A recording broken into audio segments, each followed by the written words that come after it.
بسم الله الرحمن الرحيم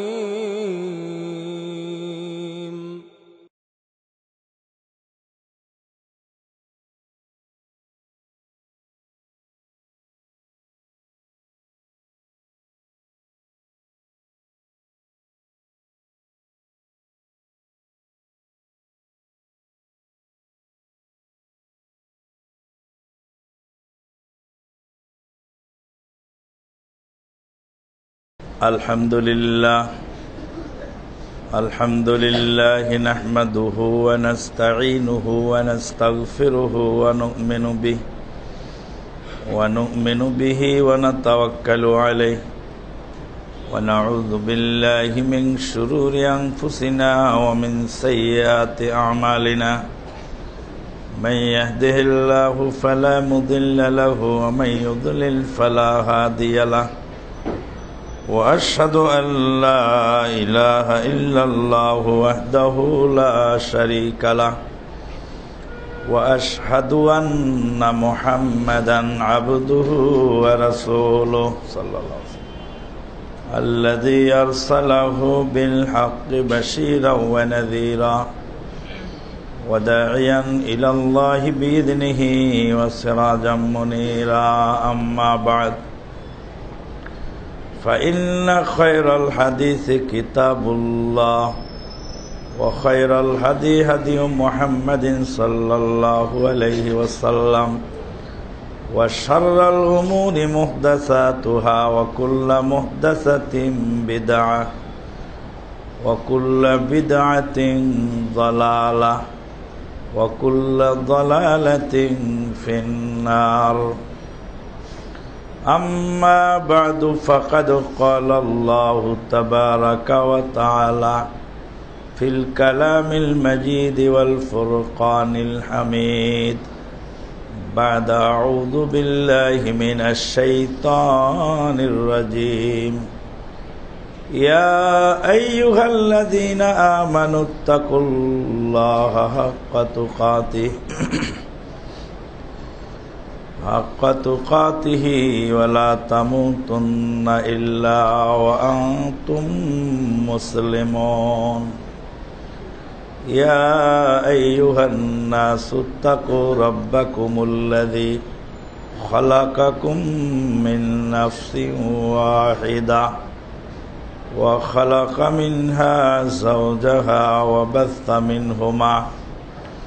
وبث منهما رجالا كثيرا ونساء واتقوا الله الذي تساءلون به والأرحام إن الله كان عليكم رقيبا يا أيها الذين آمنوا اتقوا الله وقولوا قولا سديدا يصلح لكم أعمالكم ويغفر لكم ذنوبكم ومن يطع الله ورسوله فقد فاز فوزا عظيما وقال تعالى يا أيها الذين آمنوا أطيعوا الله وأطيعوا الرسول وأولي الأمر منكم فإن تنازعتم في شيء فردوه إلى الله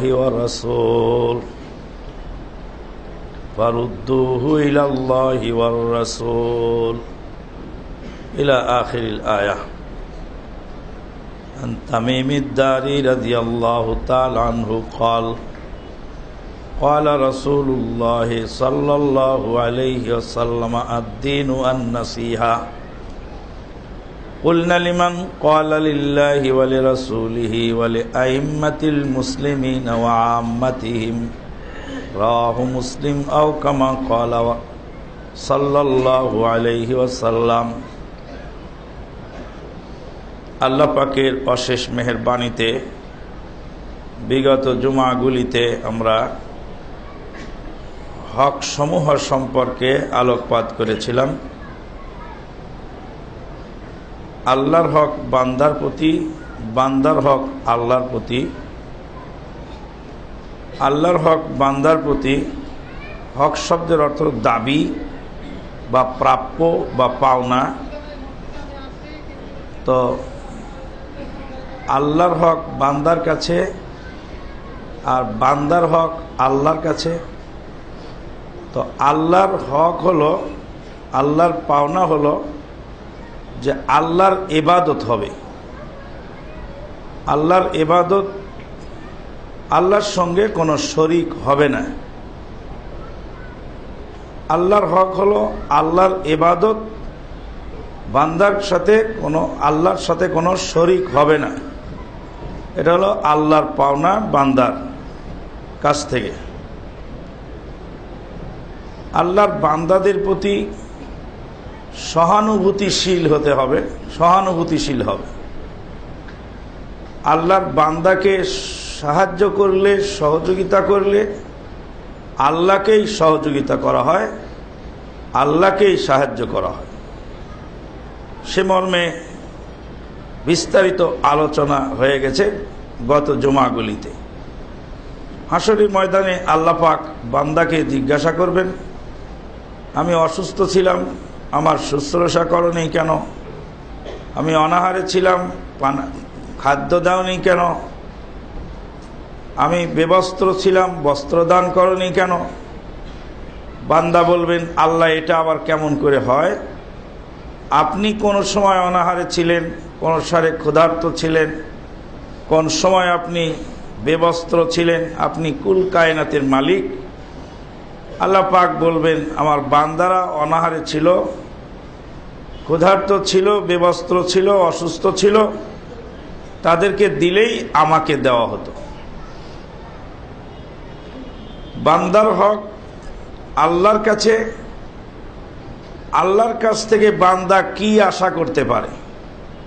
আল্লাহর কাছ থেকে বান্দার আশা হলো যে আযাব দিবে না, শাস্তি দিবে না ওই ব্যক্তিকে যে ব্যক্তি শিরিক করে নাই, অর্থাৎ খালেদ মুখাল্লাদ ফিন্নার, চিরস্থায়ী জাহান্নামী ওই ব্যক্তি হবে না যে ব্যক্তি শিরক মুক্ত ইবাদত করেছে।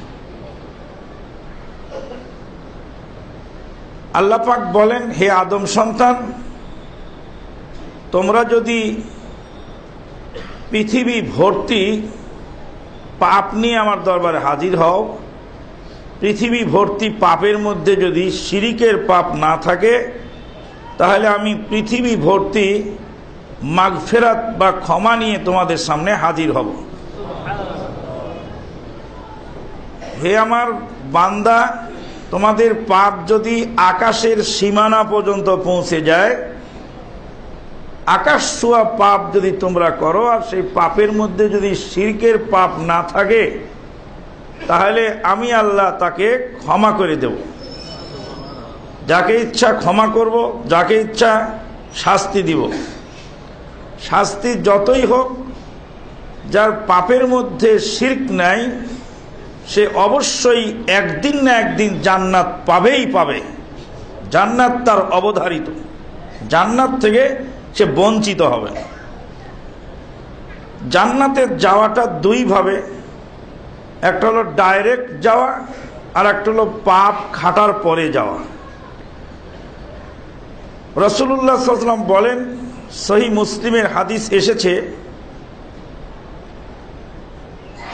কিছু মানুষ পাপের কারণে জাহান্নামে যাবে।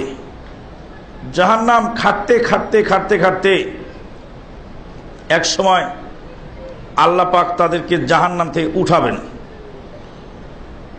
উঠানোর পরে কোনো বর্ণনা আসছে যে অঞ্জলি, 1 অঞ্জলি, 2 অঞ্জলি, 3 অঞ্জলি, আল্লাহ পাক নিজের অঞ্জলিতে সেই পাপিষ্ট বান্দাদেরকে তুলে নাহরুল হায়াতের মধ্যে ফেলে দিবেন। নাহরুল হায়াত নামক একটি নদী আছে জান্নাতের মধ্যে, সেই নদীতে এরা সাঁতার কাটবে। কাদিম তাহিসু হাদিসের শব্দ হলো তারা কয়লার মতো হয়ে গেছিল। এই কয়লার মতো হয়ে যাওয়া এই অঙ্গারগুলিকে আল্লাহ পাক নাহরুল হায়াতে ফেলে দিবেন। নাহরুল হায়াতে সাঁতার কাটতে কাটতে তারা সেই নদীর পলি মাটিতে নতুন চারা গাছ গজে ওঠার মতো ওইভাবে গজে উঠবে। তাদের চেহারা হবে খুবই লকলকে এবং সুন্দর। জান্নাতে তাদের থাকার ব্যবস্থা হবে, কিন্তু তাদের ঘাড়ের উপর একটা সিল থাকবে, একটা সিল লাগায় দেওয়া হবে, যারা জাহান্নামে কয়েদ খাটা লোক। আর যারা ডাইরেক্ট জান্নাতে যাবে তাদের এই অবস্থা হবে না। যারা ডাইরেক্ট জান্নাতি হবে তাদের এই অবস্থা হবে না। আল্লাহ রাব্বুল আলামিন পাপিষ্ঠকে ক্ষমা করবেন ইচ্ছা করলে, আর ইচ্ছা করলে শাস্তি দিয়ে জান্নাত দিবেন। শর্ত সেখানে একটি, যদি সে পাপের ভিতরে শিরকের পাপ না থাকে। শিরকের পাপও ক্ষমা হয়ে যাবে যদি খালেস নিয়তে তওবা ইস্তেগফার করে। তওবা করার 4টি শর্ত। 1 নাম্বার শর্ত হলো পাপ ছেড়ে দেওয়া সম্পূর্ণরূপে। শিরিক করেছি, শিরিক থেকে ফিরে আসা। 2 নাম্বার বিগত দিনের পাপের জন্য অনুতপ্ত হওয়া। 3 নাম্বার আগত দিনে যেন পাপ না হয় সেই জন্য সজাগ থাকা। আর 4 নাম্বার হক্কুল এবাদ যদি নষ্ট করা হয় তাহলে হক্কুল এবাদকে ফিরিয়ে দেওয়া। আরো শর্ত আছে, তা হলো যে মৃত্যুর গড়গড় আসার আগেই তওবা ইস্তেগফার করা। 5 নম্বর শর্ত হলো যে পশ্চিম আকাশে সূর্য ওঠার আগেই তওবা করা। পশ্চিম আকাশে সূর্য উঠে গেলে তওবা কবুল হবে না। মৃত্যুর যন্ত্রণা শুরু হয়ে গেলে তখন তার তওবা কবুল হবে না। এই শর্তসমূহ ঠিক রেখে যদি কেউ আল্লাহর কাছে ক্ষমা চায়, আল্লাহ রাব্বুল আলামিন যে কোনো পাপ ক্ষমা করার জন্য আল্লাহ প্রস্তুত। বুখারী মুসলিমে হাদিস এসেছে, প্রত্যেক রাতে আল্লাহ পাক শেষ আসমানে নেমে হাত বিছিয়ে দেন, হাত বাড়িয়ে দিয়ে বলেন, তোমাদের মধ্যে কে পাপিষ্ঠ আছো আমার কাছে ক্ষমা চাও, আমি তাকে ক্ষমা করব। তোমাদের মধ্যে কার অভাব আছে, অভাব পূরণের জন্য আমার কাছে আবেদন জানাও, আমি তার অভাব পূরণ করব। তোমাদের মধ্যে কে আছো অপরাধী, তোমাদের অপরাধ আমি মার্জনা করব। আল্লাহ নবী সাল্লাল্লাহু আলাইহি সাল্লাম বলেন, আল্লাহ পাক কোরআনেও বলেছেন, উলাইকা ইউবাদদিলুল্লাহু সাইয়্যাতিহিম হাসানাত। যারা পাপের কাজ করে আল্লাহর কাছে ক্ষমা চায়, আল্লাহ যদি তাদের ক্ষমা করে দেন, তাদের বিগত দিনের সকল পাপকে নেকিতে বদলে ফেলেন। উলাইকা ইউবাদদিলুল্লাহু সাইয়্যাতিহিম হাসানাত। আদ-দীন ওয়ান নাসিহা, দিনটা হলো নসিহত। কুলনা লিমান, কার জন্য? লিল্লাহি ওয়া লিরাসূলিহি, আল্লাহর কল্যাণ কামনা করা, আল্লাহর হক সমূহ আদায় করা।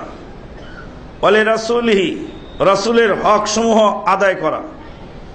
আল্লাহর হক আমরা জানতে পারলাম, আল্লাহর সঙ্গে শরীক না করা, আল্লাহর বান্দাদের প্রতি ইহসান করা। রাসূল সাল্লামের হক আমরা গত জুমায় জেনেছি যে যেই শরীয়ত তিনি নিয়ে এসেছেন, যেই আদেশগুলি তিনি করেছেন সেগুলি পূর্ণাঙ্গভাবে অনুসরণ করা। যেই নিষেধগুলি থেকে তিনি বিরত রেখেছেন সেই নিষেধগুলি থেকে বিরত থাকা। আর গায়েবী বিষয়ে যেই খবর তিনি দিয়েছেন সেই বিষয়গুলিকে সত্য বলে মেনে নেওয়া। এই 3টি বিষয় মৌলিক হক রাসূল সাল্লাল্লাহু আলাইহি সাল্লাম। বলে আইম্মাতিল মুসলিমিন, মুসলিম লিডারদের হক।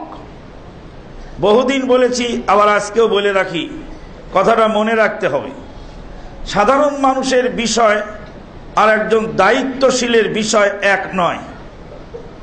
সাধারণ মানুষ, উস্তাদ যদি তার ছাত্রকে, শাগরেদকে ধমক দেয়, এতে তেমন ক্ষতি হয় না। উস্তাদ যদি, শিক্ষক যদি তার ছাত্রকে শাসন করে, তেমন ক্ষতি হয় না। ইমাম যদি তার মুক্তাদিকে ধমক দেয় তেমন ক্ষতি হয় না, বাপ যদি তার ছেলেকে ধমক দেয় তেমন ক্ষতি হয় না, উপকার হয় যদি ধমকটা যথাযথ হয়ে থাকে। কিন্তু ছেলে যদি বাপকে ধমক দেয় এটার প্রভাব পড়ে অনেক বেশি। ছেলের সামনে যদি বাপকে অপমান করা হয় এটার প্রভাব পড়ে অনেক বেশি। উদাহরণস্বরূপ বলা যেতে পারে আপনার স্ত্রী টাকা চুরি করেছে বা আপনার অজান্তেই মিসইউজ করেছে কিছু অর্থ, আপনি যদি আপনার ছেলেদের সামনে তাকে অপমান করেন, মারধর করেন, তাহলে আপনার ফ্যামিলি স্ট্রাকচারটা আপনি নিজ হাতে ধ্বংস করলেন। আপনার স্ত্রী হিসাবে তার ভুল থাকতেই পারে, কিন্তু ছেলেদের সামনে নয়। কারণ ওকে শাসন করলে যে উপকার হবে, ছেলেদের সামনে শাসন করাতে তার ক্ষতির পরিমাণ অনেক বেশি। একজন মসজিদের ইমামের ভুল থাকতে পারে, মানুষ হিসাবে ভুল থাকবেই, এটাই স্বাভাবিক।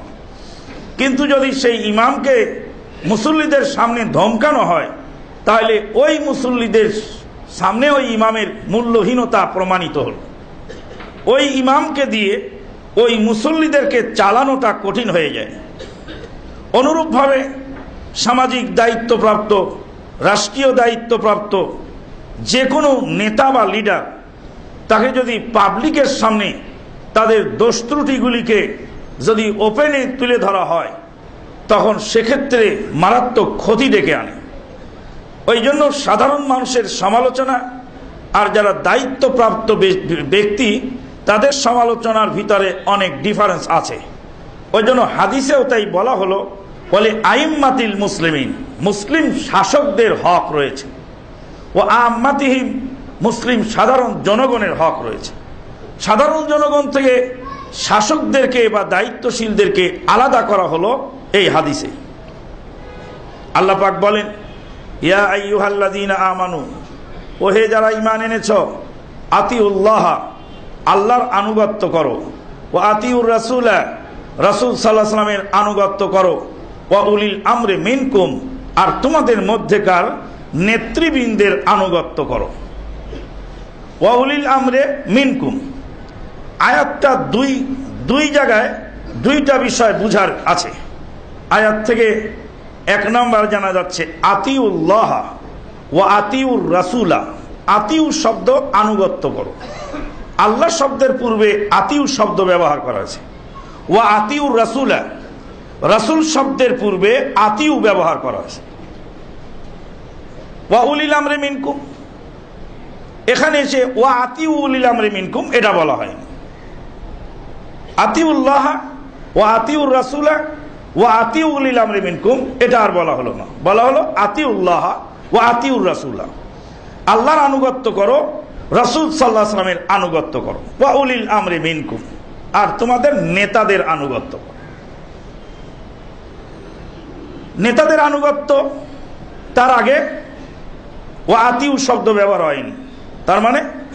তার মানে হলো আল্লাহর আনুগত্য হবে নিরঙ্কুশ, রাসূল সাল্লাল্লাহু আলাইহি ওয়াসাল্লামের আনুগত্য হবে নিরঙ্কুশ, আর নেতৃবৃন্দের আনুগত্য হবে আল্লাহ এবং রাসূল সাল্লাল্লাহু আলাইহি ওয়াসাল্লামের আনুগত্যের অধীনস্থ।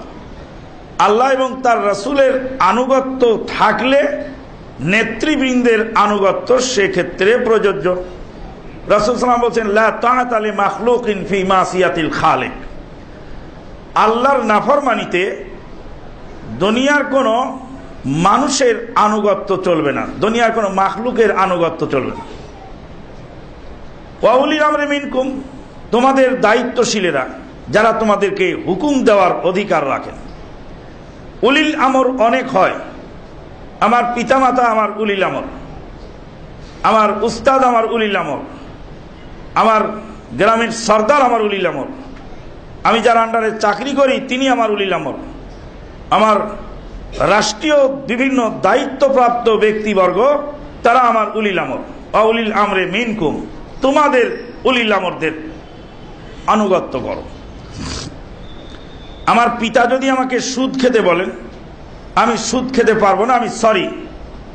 আমার মা যদি আমাকে যৌতুক নিয়ে বিয়ে করতে বলেন, আমি করতে পারবো না, আমি সরি। আমার সমাজের নেতা যদি আমাকে যদি অন্যায় কাজ করার জন্য নির্দেশ দেয়, আমি অন্যায় করতে পারবো না, আমি সরি। যে ক্ষেত্রে কোরআন হাদিসের নিষেধ নাই, সেক্ষেত্রে উলিল আমরের আনুগত্য করা জরুরি এবং ফরজ। রাস্তায় চলছেন, সিগন্যাল লাগানো আছে, সিগন্যালটা সরকারি সিগন্যাল, সিগন্যাল ক্রস করার অধিকার আপনার আমার নাই। সৌদি আরবের মুফতি শেখ আব্দুল আজিজ বিন আবদুল্লাহ বিন বাজ রাহিমাহুল্লাহ বলছেন, কেউ যদি সিগন্যাল ইচ্ছায় ক্রস করে নিজে মারা যায়, সে আত্মহত্যাকারী। সিগন্যাল ক্রস করার কারণে, ওভার স্পিড থাকার কারণে যদি ব্রেক ফেল করে কাউকে মেরে ফেলে, তাহলে স্বেচ্ছায় কাউকে হত্যা করার শাস্তি তার উপরে প্রযোজ্য হবে। কারণ সিগন্যাল সে ক্রস করেছে স্বেচ্ছায়, ব্রেক ফেল করেছে যদিও অনিচ্ছায়, কিন্তু ওভার স্পিড থাকার কারণে কন্ট্রোল রাখতে পারেনি। ওভার স্পিডটা সে নিজে স্বেচ্ছায় করেছিল, তার শুরুটা হয়েছে স্বেচ্ছায়, সমাপ্তিটা হয়েছে অনিচ্ছায়। অতএব শুরু যেহেতু স্বেচ্ছায় হয়েছে, স্বেচ্ছায় হত্যাকারীর শাস্তি তার উপর প্রযোজ্য হবে। আশ্চর্য কথা, হতবাক হয়ে যাবেন। মানুষ যদি নিজে আইন শ্রদ্ধা না করে, মানুষ যদি নিজে আনুগত্যশীল না হয়, তাহলে সে সমাজে বিশৃঙ্খলা হবেই হবে, হতে বাধ্য। শেখ মোহাম্মদ বিন সালেহ আল উসাইমিন রাহিমাহুল্লাহর ঘটনায় গত জুমায় বলেছিলাম, জুমার দিন খুতবা দিতে যাচ্ছেন, ওভার স্পিড গাড়ি, ওভার স্পিডের কারণে জরিমানা এলো।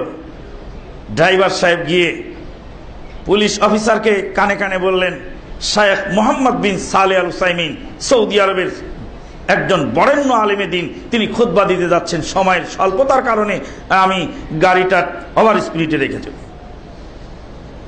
পুলিশ অফিসার লজ্জিত হয়ে শেখ সালেহ উসাইমিন রাহিমাহুল্লাহর কাছে এসে ক্ষমা প্রার্থনা করলেন, স্যার আমাকে ক্ষমা করবেন, উস্তাদ আমাকে ক্ষমা করবেন। মোহাম্মদ বিন সালেহ আল উসাইমিন রাহিমাহুল্লাহ ড্রাইভারকে ধমক দিয়ে বললেন, তুমি গাড়ি ওভার স্পিড তুলেছো, জরিমানা দিয়ে তারপর এখান থেকে পার হও। মোহাম্মদ বিন সালেহ আল উসাইমিনের গাড়ি যদি ওভার স্পিডে চলে, তাহলে দেশে আইন কে মানবে? জুমার খুতবা দেরি হয়ে যাচ্ছে, 10 মিনিট পরে খুতবায় দাঁড়াবো, এতে কি এমন ক্ষতি হবে? কিন্তু গাড়ি ওভার স্পিডে রাখার কারণে মারাত্মক ক্ষতি হতে পারে, মানুষ ক্ষতিগ্রস্ত হতে পারে। আল্লাহু আকবার। আইন তো আইনের জায়গায় থাকে, আইন মানাটা জরুরি। আইন মানলে যে জনগণের কল্যাণ হয়, সেটা বোঝাটা জরুরি। আমি জানতাম না, বেদুইনের গাড়িতে রাতে আসতেছিলাম, মদিনা ইউনিভার্সিটির পাশে জিনের পাহাড়ের জাবালে জিন্নির ওখানে এক সিগনালে গাড়ি দাঁড়িয়ে গেল। আমি বললাম, চাচা গাড়িটা ছেড়ে চলে যান, ডানেও গাড়ি নেই, বামেও গাড়ি নেই, পিছনেও গাড়ি নেই, সামনেও গাড়ি নেই, কোথাও গাড়ি নেই, শুধু সিগনালে আমরা দাঁড়িয়ে আছি। বেদুইন ড্রাইভার বলছেন, আমার ওই সামনে লাল বাতি হলুদ হবে, হলুদ হওয়ার পরে সবুজ হবে, সবুজ হওয়ার পরে আমার গাড়ি চলবে। আমাকে বলা হয়েছে লাল বাতি সবুজ হলে তুমি গাড়ি টান দাও, আমাকে বলা হয়নি যে তুমি ডানে বামের রাস্তায় গাড়ি না থাকলে টান দিও। তোমার যদি তাড়াতাড়ি থাকে তো তুমি নেমে যাও, দরজা খুলে দিছি, হেঁটে দৌড় দাও।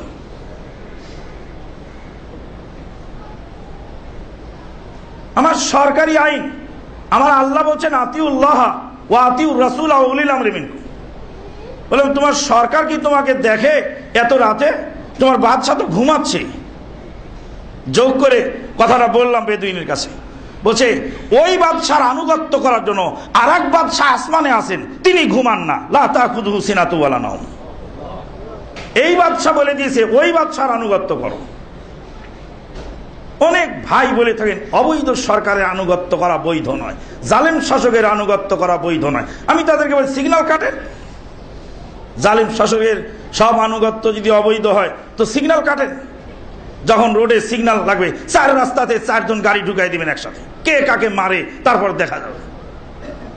এই এক সিগন্যালের আইনকে যদি অমান্য করা হয়, আপনি যে বলেন যে না, জি না, অবশ্যই সিগন্যালের যে আইন, এই একটা সিগন্যালের আইনকে যদি লঙ্ঘন করা হয়, তাহলে প্রতিদিন সারা বিশ্বে হাজার হাজার মানুষের লাশ পড়ে যাবে।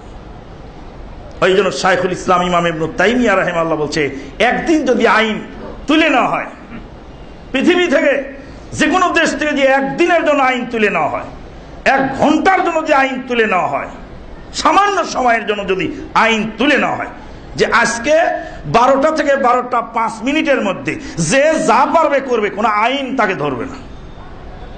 5 মিনিটের মধ্যে দুনিয়া দাঁড়িয়ে যাবে, দুনিয়া আর বসবে না।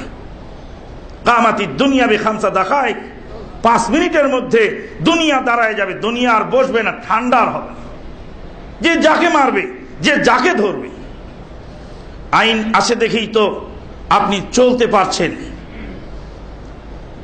শরিয়ত বিরোধী আইন, শরিয়ত বিরোধী আইনে কেউ কাউকে বাধ্য করেনি।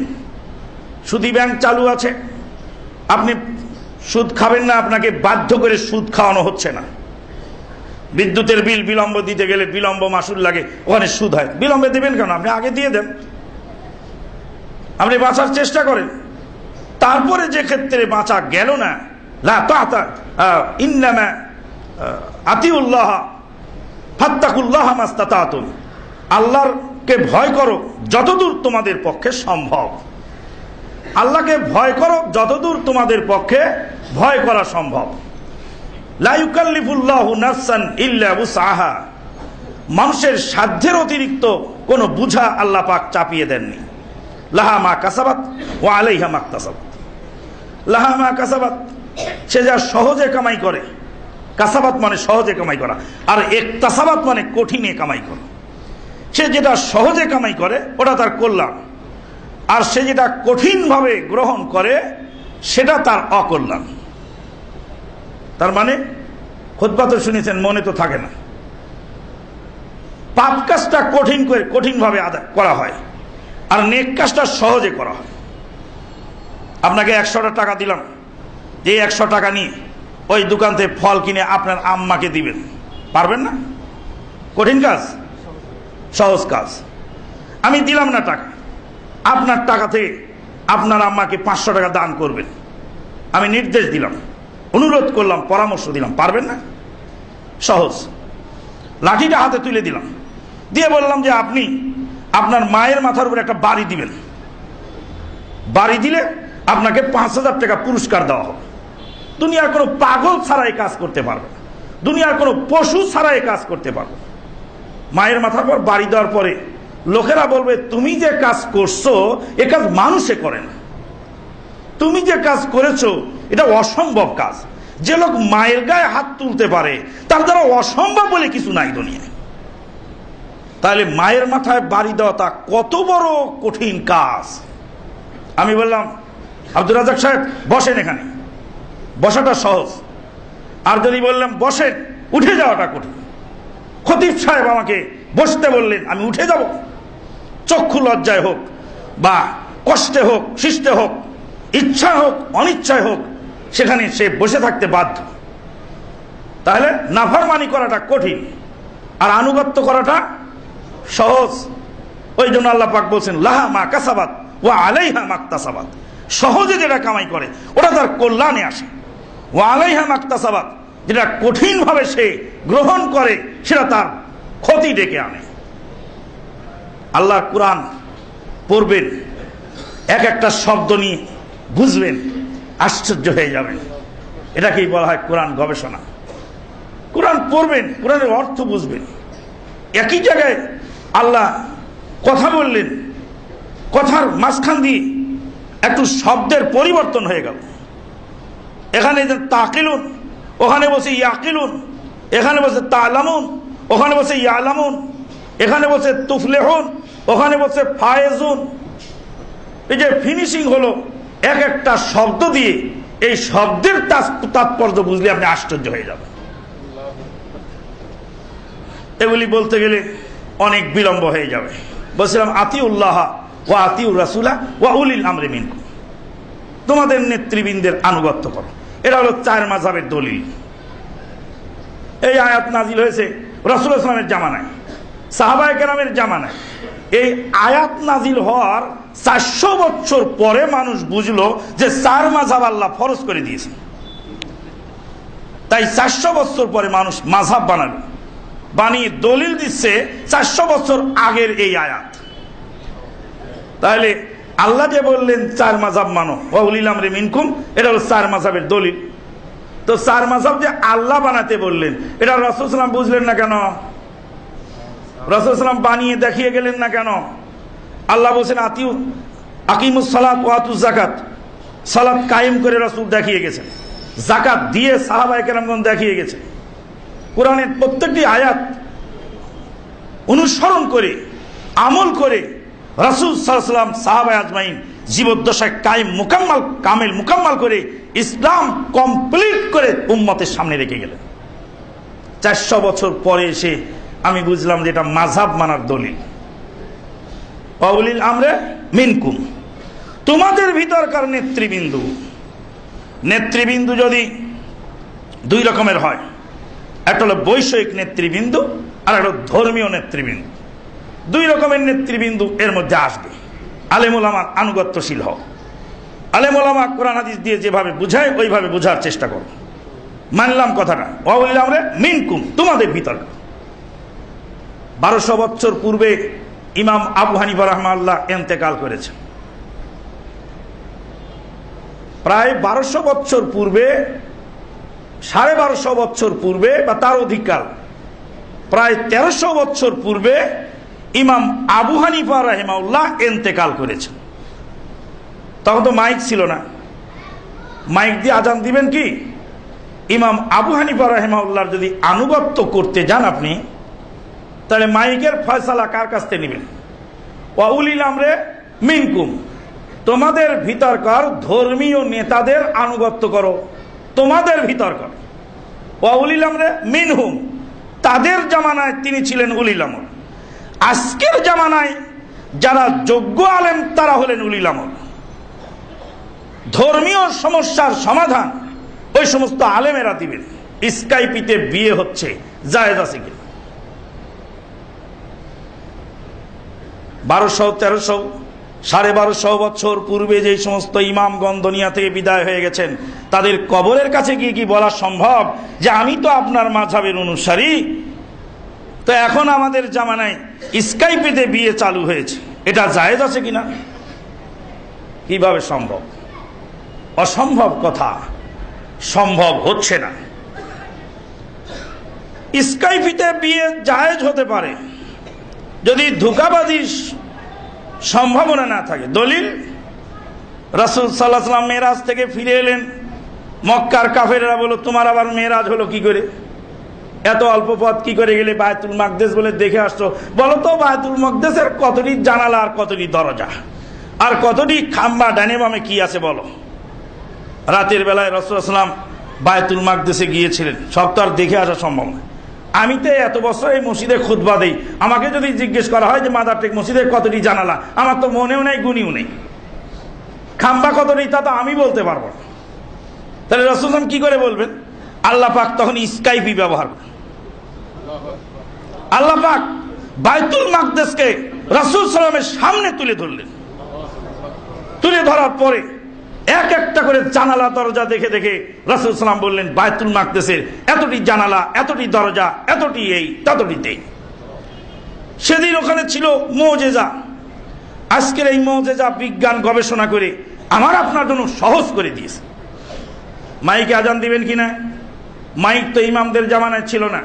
আপনি নির্ধারিত ইমামের অনুসরণ করলে আপনি মাইকের সমাধান কার কাছ থেকে নেবেন? মাইকের সমাধান ওয়া উলিল আমরি মিনকুম, তোমাদের ভিতরকার নেতৃবৃন্দর কাছ থেকে, নেতাদের কাছ থেকে, ধর্মীয় নেতাদের কাছে ধর্মীয় সমস্যার সমাধান নিয়ে নাও। বৈষয়িক নেতাদের কাছ থেকে বৈষয়িক সমস্যার সমাধান যেভাবে আছে, কোরআন সুন্নাহ ভিত্তিক যেটা সেটা গ্রহণ করো, যেটা কোরআন সুন্নাহর বাইরে আছে সেটা থেকে এড়িয়ে চলার চেষ্টা করো। যদি গায়ের উপর চেপে যায় তখন বলতে হবে যে ফাত্তাকুল্লাহ মাস্তাতাতুম, লা ইউকাল্লিফুল্লাহু নাফসান ইল্লা উসাহা। রাসূল সাল্লাল্লাহু আলাইহি ওয়াসাল্লাম বললেন কিয়ামতের আগে কিছু নেতা আসবে, লিডার আসবে যারা মানুষের উপর জুলুম করবে। রাসূল সাল্লাম বলেন এক শ্রেণীর লোক হবে, দুই শ্রেণীর লোক হবে, কিয়ামতের আগে আসবে। তাদেরকে আমি দেখে গেলাম না, আমার তিরোধানের পরে দুই শ্রেণীর লোক আসবে। এক শ্রেণীর মহিলা আসবে, তারা কাপড় পরে উলঙ্গ থাকবে, নিসাউন কাসিয়াতুন আরিয়াতুন, মুমিলাতুন মাইলাতুন, নিজেরা আকৃষ্ট হবে, অপরকে আকৃষ্ট করবে, হেলে দুলে তারা চলবে, কাপড় পরে উলঙ্গ থাকবে, পাতলা কাপড় পরবে, ভিতর থেকে বাইর থেকে ভিতরের অংশ দেখা যাবে, টাইট ফিট পরবে, পরার পরে শরীরের বিভিন্ন জায়গা বোঝা যাবে, উঁচু নিচু মাপ বোঝা যাবে। এরা জান্নাতের সুঘ্রাণ পাবে না। আর এক শ্রেণীর লোক হবে, তাদের হাতে থাকবে লাঠি, মাহুম সিয়াতুন, তাদের হাতে থাকবে চাবুক, কাদনাবিল বাকার, গরুর লেজের মতো চাবুক থাকবে তাদের হাতে, ইয়াদরিবুনা বিহান নাস, মানুষকে ধরে ধরে পিটবে, অপরাধী বিনা অপরাধী সবাইকে পিটবে। তারা জান্নাতের সুঘ্রাণও পাবে না। সাহাবায়ে কেরামগণ বলেন, এরকম জালেম শাসক, জালেম দায়িত্বশীল যদি আসে, তখন আমরা কি তাদের বিরুদ্ধাচরণ করব? জি না। আল্লাহ নবী বলেন, বিরুদ্ধাচরণ করা যাবে না যতক্ষণ পর্যন্ত তারা সালাত আদায় করে, মা সাল্লু লা মা সাল্লু লা মা সাল্লাউ, যতক্ষণ পর্যন্ত সালাত আদায় করে ততক্ষণ পর্যন্ত তাদের বিরুদ্ধে যাওয়া যাবে না। তাদের হক তাদেরকে দিয়ে দাও, আর তোমাদের হক আল্লাহর কাছে চাও, আল্লাহ তোমাদের হকের ব্যবস্থা করবে। সহিহ মুসলিমের এই হাদিস থাকার পরে আমাদের পরিষ্কার হয়ে যায়, বলে আইম্মাতুল মুসলিমিন, মুসলিম নেতাদের প্রতি আমাদের কেমন অবস্থা হওয়া দরকার। আল্লাহ নবী সাল্লাল্লাহু আলাইহি ওয়াসাল্লাম বলেছেন, দুনিয়ার কোনো মানুষের মন্তব্য এখানে চলবে না। মসজিদ থেকে বের হতে হতেই যদি আপনি বলেন যে সরকারের পক্ষে যে গেল, সরকারের পক্ষে গেল, তো আমার কি? নবী বলেছেন, নবীর কথাটা আমি অনুবাদ করে দিয়েছি। শায়েখ আব্দুর রাজ্জাক বিন ইউসুফের ভাষায় বলা লাগে, আমি হলাম অনুবাদক, আমি হলাম অনুবাদক, আমি তো হাদিসের অনুবাদ করেছি। তাহলে কারণ কি? কারণ হলো তাদের বিরুদ্ধে নামলে যে পরিমাণ ক্ষতি হবে, যে পরিমাণ মারাত্মক সমস্যার সৃষ্টি হবে, তাদের আনুগত্যশীল হলে ক্ষতির পরিমাণ অনেক কমবে। আল্লাহর কাছে তাদের জন্য দোয়া করো, আল্লাহ রাব্বুল আলামিন তাদেরকে যেন সঠিক পথ প্রদর্শন করেন। রাসূল সাল্লাল্লাহু আলাইহি ওয়াসাল্লাম দোয়া করতে বলেছেন। গোটা আরব বিশ্বে, আরব জাহানের সকল মসজিদে জুমার সালাতের পরে দোয়া করা হয়ে থাকে, আল্লাহুম্মা আসলিহ আইম্মাতানা ওয়া উলাতা উমুরিনা, হে আল্লাহ তুমি আমাদের নেতৃবৃন্দকে সংশোধন করে দাও, আমাদের দায়িত্বশীলদেরকে আল্লাহ তুমি সংশোধন করে দাও, ওয়ারজুকহুম বিতানাতান সালিহাতান, আর তুমি তাদেরকে সুন্দর সুন্দর সঙ্গী মিলায় দাও, যারা তাদেরকে ভালো কাজের প্রতি পরামর্শ দেয়, ভালো কাজের প্রতি আদেশ করে। ওয়া আম্মাতিল মুসলিমিন, মুসলিম জনতার প্রতি হক রয়েছে, প্রত্যেক মানুষের হক রয়েছে। বলছিলাম আল্লাহ পাক বলছেন, অফি আমওয়ালিহিম হাক্কুম মালুম লিসসাইলি ওয়াল মাহরুম, তাদের ধনীদের অর্থ সম্পদের মধ্যে গরিবদের হক রয়েছে, পাওনা রয়েছে। গরিব দুঃখী মানুষের প্রতি ধনীরা সংবেদনশীল হবে, সহানুভূতিশীল হবে। তাদের অর্থ, তাদের মাল সম্পদ থেকে গরিব দুঃখীদের জন্য একটি অংশ সেখানে থাকবে, ব্যবস্থা তারা নিবে। আল্লাহু আকবার। আল্লাহ পাক অন্য আয়াতে বলেন, অফি আমওয়ালিহিম অফি আমওয়ালিহিম হাক্কুন লিসসাইলি ওয়াল মাহরুম, এক জায়গায় বলছে হাক্কুম মালুম, নির্ধারিত অংশ, আর এক জায়গায় বলছে অফি আমওয়ালিহিম হাক্কুন লিসসাইলি ওয়াল মাহরুম, নির্ধারিত অংশ ফরজ যাকাত। 750 কেজি ফসল যদি আপনার খেতে হয়, 750 কেজি ফসল যদি আপনার খেতে হয়, তার মানে 1.25 টন খাদ্য, 1.25 টন খাদ্য শস্য যদি আপনার আমার ক্ষেতের হয়, তাহলে 1.25 টন খাদ্য হলে ফসলের যাকাত ফরজ হয়। ফসলের যাকাত ফরজ হলে যদি আসমানের পানিতে ফসল হয় তাহলে 10 ভাগের 1 ভাগ, আর যদি সিঞ্চনের মাধ্যমে খরচ নির্বাহ করার পরে যদি সেই ফসল হয় তাহলে সেখানে 20 ভাগের 1 ভাগ যাকাত দিতে হবে। এটা নির্ধারিত অংশ। অফি আমওয়ালিহিম হাক্কুম মালুম, নির্ধারিত অংশ লিসসাইলি ওয়াল মাহরুম, বঞ্চিত এবং যাচনাকারীদের জন্য নির্ধারিত অংশ। এই যে নির্ধারিত অংশ বলা হলো, এটা ফরজ যাকাত। অর্থের জাকাত 40 ভাগের 1 ভাগ, স্বর্ণের জাকাতও তাই। ছাগলের 40টা হলে একটি জাকাত, 40 থেকে 120 পর্যন্ত একটি জাকাত, 121 থেকে 200 দুইটি জাকাত, 201 থেকে 300 পর্যন্ত 3টি জাকাত, 301 থেকে 400 পর্যন্ত 4টি জাকাত, 401 থেকে 500 পর্যন্ত 5টি জাকাত। এইভাবে প্রতি শতে একটি করে জাকাত হবে ছাগলের। গরু 30টা হলে একটি জাকাত, উট 5টা হলে জাকাত ফরজ হয়, 5-এর কমে জাকাত ফরজ হয় না, নির্ধারিত অংশ এইগুলি। আর আয়াতে আল্লাহ পাক বললেন অফি আমওয়ালিম হাক্কুল লিসাইলি ওয়াল মাহরুম, তাদের মালের মধ্যে গরিব দুঃখীদের হক রয়েছে। দেখেন তো আল্লাহর কোরআন কত চমৎকার বলছে। এক জায়গায় বলছে নির্ধারিত অংশ, আর এক জায়গায় নির্ধারিত অংশ না বলে বলছে তাদের মালের মধ্যে অংশ রয়েছে। কতটুকু? অনির্ধারিত। কার? 750 কেজির কম যার হয়েছে, সে ফকির মিসকিনকে 2 কেজি, 5 কেজি, 2.5 কেজি, 10 কেজি, যার যা ইচ্ছা সে দিবে। রাসূল সাল্লাল্লাহু আলাইহি ওয়াসাল্লাম বলেন লাইসা ফিল খাদাওয়াতি সাদাকা, সবজির মধ্যে, শাকের মধ্যে, শাক সবজির মধ্যে জাকাত নাই। যেই সমস্ত ফসল ওয়ান টাইম, 1 দিন 2 দিন পরে পচে যায়, পচনশীল, যেটা পরিবহন করা যায় না, যেটা গোডাউন স্টক রাখা যায় না, পেঁয়াজ, রসুন, আদা, জিরা, তেজপাতা, গরম মশলা, চাল, ডাল, গম, এগুলি জাকাত আপনার দিতে হবে। যেহেতু এটা পরিবহন করা যায়, এটা গোডাউনে রাখা যায়। আলু, কুমড়া, মিষ্টি কুমড়া, আলু, এগুলির ভিতরে মিষ্টি আলু, গোল আলু, এগুলির মধ্যে পড়বে, এগুলি পরিবহন করা যায়, এটা সংরক্ষণ করা যায়। পচনশীল সবজি, শাক, কাঁচামরিচ, ধনিয়া পাতা, এগুলি খেতে হবে গরিব দুঃখীদেরকে, এমনি করে দিয়ে দাও খানিকটা, ওখানে নির্ধারিত কোনো অংশ নেই। এই জন্য আল্লাহ পাক আরাকায়াতে বললেন অফি আমওয়ালিহিম হাক্কুল লিসাইলি ওয়াল মাহরুম, হাক্কু মালুম শব্দ সেখানে আল্লাহ পাক ব্যবহার করেন। গরিব দুঃখীদের হক, প্রতিবেশীর হক, অমুসলিমদের হক, অমুসলিমদের প্রতি হক রয়েছে, অমুসলিমের মানবতার হক রয়েছে। আপনার সামনে একজন অমুসলিমের লাশ পড়ে আছে, উলঙ্গ অবস্থায়, বেবস্ত্র অবস্থায়। এই অমুসলিম মারা যাওয়ার পরেও তাকে দাফন করার, তাকে তার ইজ্জতটাকে ঢাকার দায়িত্ব আপনার আমার সবার। ইসলাম মানুষকে এগুলি শিখিয়েছে।